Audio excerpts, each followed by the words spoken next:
In November 1939, a man was released from federal custody after serving 7 years for tax evasion. He had once controlled the largest criminal empire in American history: bootlegging, gambling, prostitution, and an estimated $100 million in annual revenue at the height of Prohibition. He had ordered the execution of 7 rival gang members lined up against a garage wall in broad daylight. He had been the most feared and most photographed man in the United States. When he walked out of custody that November, 2 doctors examined him and concluded he had the mental capacity of a 12-year-old child. Al Capone had not been broken by a rival gang, by federal prosecutors, or by Alcatraz itself. He had been destroyed by something he had been carrying inside him since he was a teenager, something he knew about, ignored, and never told a single person. If you enjoyed this, a subscribe, bell notification, or comment means the world. It helps the channel grow and keeps me digging up more stories for you. Capone contracted syphilis while working as a bouncer in a Chicago brothel in his late teens, years before he became the most powerful crime boss in the city. He likely knew something was wrong. The disease produces an early sore that heals on its own, followed by a rash that also fades. Then it goes silent for years, sometimes a decade or more, while the bacteria slowly bores into the liver, the heart, and the brain of someone who appears completely healthy. Capone was too ashamed to seek treatment for what was then called a venereal disease, and the treatments available were primitive compounds of mercury and arsenic that could cause nearly as much damage as they prevented. He chose not to find out. He built an empire instead, while the infection kept working silently for nearly 2 decades. By the time federal investigators finally caught up with him, not for murder, not for bootlegging, but for failing to pay taxes, Capone was 32 and already showing signs something was wrong. Associates noticed mood swings beyond his usual volatile temper and paranoia exceeding even what his profession justified. He was sentenced to 11 years in 1931 and sent to a federal penitentiary in Atlanta, where fellow inmates treated him with the same deference Chicago had shown him for a decade: extra privileges, an easier work assignment, guards who looked the other way. That preferential treatment became a problem for the Justice Department, which transferred him in 1934 to a newly opened maximum security prison built specifically to strip privileged inmates of any influence they had built up elsewhere: Alcatraz Island. Capone was one of the first prisoners through its gates, and unlike Atlanta, nobody on the Rock cared who he had been in Chicago. It was inside Alcatraz that the disease that had been quietly advancing for nearly 20 years finally reached his brain, and it happened in full view of guards, doctors, and fellow inmates who had no idea what they were watching at first. The most secure prison in America had been built to contain the most dangerous men in the federal system, and it succeeded completely.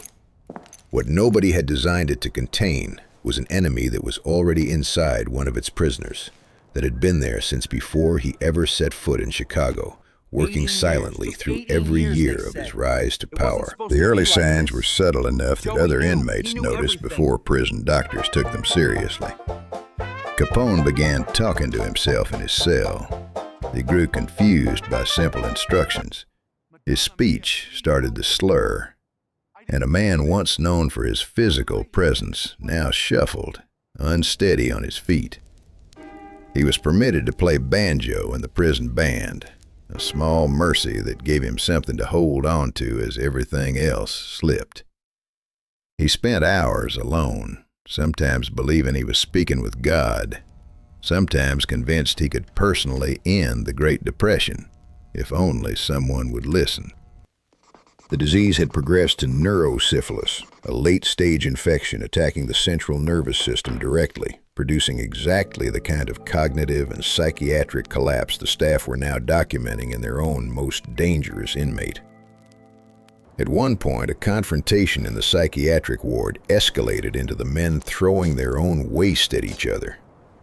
The most feared organized crime boss in American history was now a patient in a locked ward, disoriented, unable to reliably tell what was real. In February of 1938, prison doctors made it official. Syphilis of the brain. These orders are from the A formal Attorney General diagnosis himself, Warden. confirming what the staff and the other inmates had been watching happen for nearly 2 years. His wife, May, who had stayed with him through everything, the trial, the imprisonment, the public humiliation of America's most wanted gangster, reduced to muttering to himself in a cell on a rock in the middle of San Francisco Bay, petitioned the warden directly for his early release. The argument was simple and, by that point, undeniable. There was nothing left in this man for Alcatraz to punish. He completed his sentence in January 1939, was transferred briefly to a facility in California, and was formally paroled in November of that year, having served 7.5 years of an 11-year sentence. He immediately checked into a hospital in Baltimore for treatment. The hospital that had the best reputation for treating neurosyphilis initially refused to admit him because of his reputation. Another hospital in the same city took him in instead. By 1942, he was among the first civilian patients in the United States to receive penicillin, the drug that could have cured him completely had it existed when he first contracted the disease 2 decades earlier. It came far too late to undo the damage already done to his brain. All it could do now was slow what remained of the collapse. He spent his final years at his Florida estate on Palm Island, increasingly childlike, managed by a family who had spent years watching the most dangerous man in America vanish from behind his own eyes. He suffered a stroke in late January of 1947.